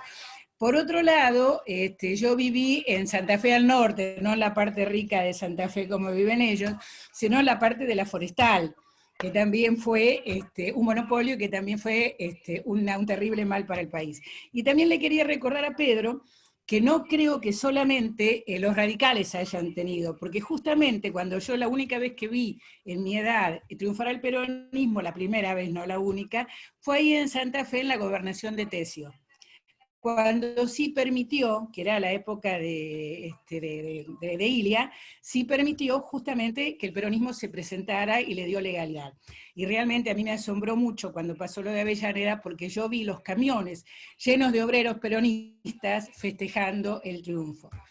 O sea que no solamente eso, y él mismo se refirió, es que la última vez que notó un buen proyecto con respecto a lo que era el desarrollo de la tierra fue en la época de Cámpora. Y creo que después fue con Néstor y Cristina. O sea que me parece que han pasado también por ahí algunos peronistas de derecha. Me parece que no son solamente los radicales. Así que bueno, creo que el tema yo sigo insistiendo que me parece que hace falta. Por supuesto que estoy de acuerdo con las cooperativas, que creo que es necesario, y los pequeños productores, que creo que se tendrían que unir en cooperativas, y en la defensa del medio ambiente, en estos proyectos que se hacen, que creo que es muy importante. Pero además, me parece que el poner industria, porque también hablamos del tema de la industrialización, en el interior del país es fundamental, y que por ahí los mataderos, siguiendo por supuesto las reglas del respeto al medio ambiente, sería interesante que pudieran estar. Y el SENASA no creo que sea algo que sea malo, sino que debería estar representado por gente que realmente tuviera interés, patriotas, como prometida con el proyecto nacional y popular, y ahí se estaría resolviendo el tema. Eso es lo que mi pregunta, bueno, ya había quedado respondida. Gracias. Bueno, tiene la palabra Verónica, que quería hacer un comentario y de paso leer un chat. Adelante. Sí, gracias. De Jorge Estazune. Escribió acerca de un sistema tributario equilibrado, permitiría un control adecuado de la producción, distribución y comercialización de materias primas y productos elaborados. Eso es ¿Dije bien, Jorge? Sí. Sí. Lo último que aparece escrito en el chat. No sé si tengo yo, no te escuché, no sé si tengo Sí, yo te la toca también palabra. la palabra, por eso. Dale. Ah, bueno, sí. A ver, lo primero que tengo que decir, porque acá se hizo un comentario bastante desafortunado respecto de las y les empleados, empleadas y empleados públicos. Así que como docente de educación pública, que tengo más de 35 años, y como trabajadora pública, lo tomo como un comentario ofensivo y por supuesto debo responder a ello. No confundan funcionarios y políticos con quienes hacemos servicio público. Los empleados públicos somos docentes, policías, educadores y demás. Bueno, eso es lo primero que quiero hacer. Acá parece que se dejó al pasar.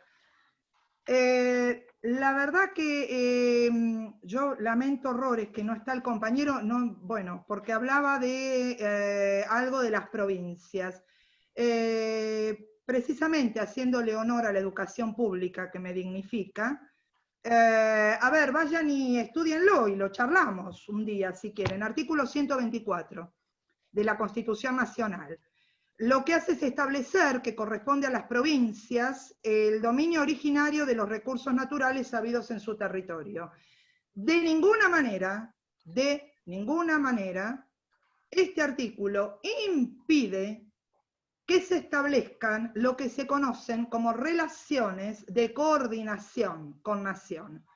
Por lo tanto, en algún momento, cuando otra vez seamos tan afortunados de que esté el compañero que lamentablemente se cortó, esto merecería una aclaración. Porque yo voy a insistir con algo que la verdad me sigue preocupando y no voy a callarme, ya que son tan amables los compañeros de darme la palabra. Todo lo que acá se dijo en relación a la ley, se referían a la 26737 para que vayan, la consulten, y el decreto que efectivamente deviene absolutamente inconstitucional e inconvencional, porque no se puede modificar desde el debido proceso legal adjetivo, no se puede modificar un decreto, una ley por un decreto, ni tampoco pasa el test de constitucionalidad desde su contenido. Estoy hablando el decreto que emitió el presidente que sacamos, que yo no nombro, para voltear la ley 26737. ¿Saben por qué digo esto? Para hacer corto algo en lo cual insisto. Ni Perón está, ni Néstor está, ni la del 49 está vigente. Así que, a ver si por favor empezamos a reclamar a quienes corresponde, porque repito, esto que estoy diciendo y tanto acá se rescató, la ley no es más que la prueba de lo que se puede hacer con la Constitución vigente. Es cuestión de que asumamos nuestra responsabilidad como ciudadanos y vayamos a tirar de los huevos, como tanto Lora y acá que les gusta hablar, o de los ovarios, a quienes corresponde, porque las normas, la Constitución actual no impide ningún tipo de modificación en materia de tierras, de propiedad y demás. Esto es resorte del Código Civil, repito, oportunidad histórica que se perdió, debo decirlo, sancionado y reformado durante la presidencia de Cristina. Para terminar, lo que quiero decir es esto, cuando lo primero es la educación, si queremos realmente ser mejores, como tanto pregonamos para llegar al gobierno. Los únicos que se opusieron a la reforma del 94, y efectivamente, para usar la terminología que tanto acá gustan a los señores utilizar, y tuvieron huevos para llevarlo a la justicia, ninguno fue del Partido Peronista. Fueron Polino, me pongo de pie, Bravo, del Partido Socialista, las tres causas están para que sean, las pueden ir a consultar, y Romero Feris del Corrientes. Polino y Bravo fueron los únicos que impugnaron con argumentos suficientes frente a aquella corte que era sobradamente corrupta. La corte, recuerdo de un gobierno que se llamó peronista y así llegó al poder, segunda presidencia, Polino y Bravo fueron los que presentaron agravios constitucionales y llegaron a la Corte. Por supuesto lo perdieron. Pero miren que no fue ningún peronista, el que se opuso al Pacto de Olivos y a la Ley 24.309. Repito, lo que acá se mencionó de la Ley de Tierras y de Cristina, lo están diciendo ustedes mismos con la palabra. Se trata de leyes. Si estamos con un gobierno que acá se dijo debilitado, con una devaluación y con un panorama que auguraron bastante negro para diciembre, hablar de reforma constitucional, de mi palo, y me suena golpista. Es no conocer qué se requiere para una reforma constitucional. Con la que está, sobra gente para hacer buenas leyes. Gracias, muy amable. Daniel Galazo tiene la palabra. Y algunas aclaraciones. En primer lugar, esto lo digo modestamente a la compañera, la Constitución Nacional habla de ciudadanos, no habla de ciudadanes. Esto es una cuestión semántica, pero bueno, eso dice la Constitución. En segundo lugar, me parece que lo que estaban hablando respecto al comercio exterior, no pudimos escuchar porque se cortó cuando iba a hacer la exposición el compañero Peretti, pero me parece que el órgano cuyas misiones y funciones tienen que ver con esto es la Secretaría de Comercio Exterior. Después, se puede hablar, me parece a mí, y estaría totalmente de acuerdo, de alguna empresa de comercialización. En tercer lugar, lo que dijo el compañero Ramón de la RAP, esta organización financiada a lo mejor por la CIA o por las usinas que laburan 24/24 en los Estados Unidos. Yo cuando se hizo esto salió en un medio, lo dijo un periodista, medio derechoso el hombre, por no decir del todo, pero me puse a investigar lo de la RAP. No, me parece, compañero Ramón, que si uno ve cómo está integrado, quiénes son los políticos que integran la RAP, que evidentemente están enficionados y traspuestos por la CIA, fíjese que no hay ninguno de los nuestros, salvo un ministro. Los demás no me preocuparía, porque en realidad, si un peronista de Córdoba, de Schiaretti, es peronista, yo de acá en más me hago llamar Lenin. Y si un peronista de Urtubey en Salta también se atribuye como tal, y yo me hago llamar Stalin. No me preocuparía. Digo, en función de cómo está integrado ese grupo de políticos que están inficionados por la CIA. Cierro con esto. Sí me preocuparía, algo que pasó inadvertido. Si ustedes entran, todo tiene que ver con todo, en la página oficial del Ejército Argentino, sin ponerse colorado, en el currículum que salta a la vista del general Cejas, que es su principal autoridad, dice oficial del Ejército de Estado Mayor del Ejército Argentino y oficial del Estado Mayor del Ejército de los Estados Unidos. Eso sí me parece grave. Y me pregunto, ¿puede un oficial de Estado Mayor del Ejército de los Estados Unidos conducir nuestro ejército? Esto en función de lo que hablaba de los patriotas y toda el colonialismo cultural. Eso quería dejarlo también aclarado. Gracias. Bien. Pablo tiene la palabra, no sé si estaba Pablo, porque se fue mucha gente. No, sos vos, Pablo, ¿no? Pablo Payole. No, sos hola, vos. sí. ¿Sos vos el sí. que pidió la palabra? No, era otro Pablo, me parece que se fue. No, otro Pablo. Bueno, Jorge, no sé si querés hacer un cierre, yo no tengo más preguntas. Bueno, compañeros, les agradecemos mucho a Pablo y a Pedro la disertación, les agradecemos mucho su participación, por todo lo que dijeron. Realmente estamos aprendiendo mucho en este ciclo de charlas y nos ponemos contentos. Estamos gestionando la posibilidad que el próximo viernes, por ahí tenemos a nuestro compañero Evo Morales, pero bueno, nos tienen que cerrar algunas horas y tiempos y posiblemente. Así que bueno, les agradecemos profundamente su participación y los aplaudimos y les agradecemos a Pablo y a Pedro. Con un aplauso los despedimos, gracias. Gracias, compañeros. Los agradecidos somos nosotros. Muchas gracias a ustedes. Gracias, Pablo. Gracias, Pablo. Gracias. Chao, nos vemos. Voy cerrándoles la ventanita. Chao, que estén bien.